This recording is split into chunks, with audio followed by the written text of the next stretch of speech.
Welcome to the Mayhem Mansion. I am Mr. J.R. Buckley, the great-great-grandson of the head servant of the mansion. In the 1920s, the Haverfords became part of a horrific tale that has been passed down from generation to generation. Everyone in the town of Morningview knows the story of Robert Haverford, and now I shall tell it to you. Times were hard during the Great Depression. Determined to combat the economic crisis, Haverford built a distillery in the cellar of his home and began bootlegging liquor. Located near the train tracks meant he only needed to offer the brakeman a small cut of his profits.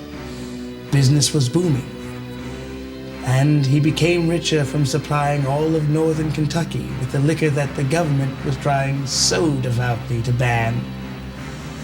At the end of summer in 1933, when Prohibition was just ending, his only daughter, Elizabeth, fell ill.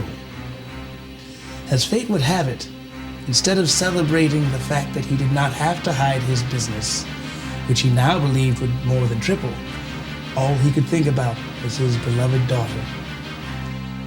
That fall, at the tender age of 8, Elizabeth died. Not really understanding how deeply poor Mr. Haverford had been affected by his daughter's death, he stoically continued his business while making her final arrangements. Rather an old-fashioned man, he decided he would hold the funeral in the house, just as his parents would have.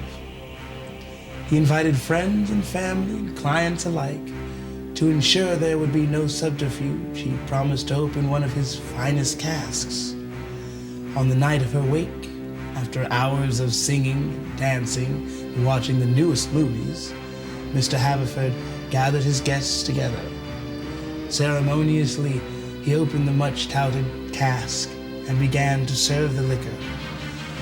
As the night went on, guests began to take ill. By the end of the night, all was made still from the mansion to the edge of town. Seeing his plan had been achieved, the final task was to take his own life. When the police arrived, days later, the stench of death hung heavy in the air. Bodies were gathered and placed throughout the mansion.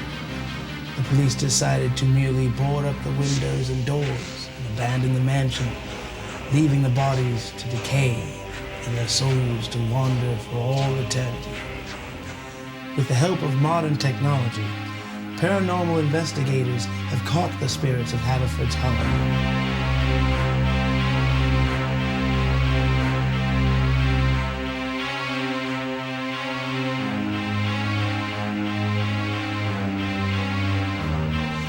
They are watching and waiting for the next victim to stumble into the town, or perhaps to discover the mansion's only open window. I would not stop to chat with them. However, you see, few have survived since the fall of 1933. Maybe you will be one of the lucky. So if you choose to go through the window or walk the town instead, mayhem is sure to follow you. Best beware, or you may end up dead and be part of the mansion forever.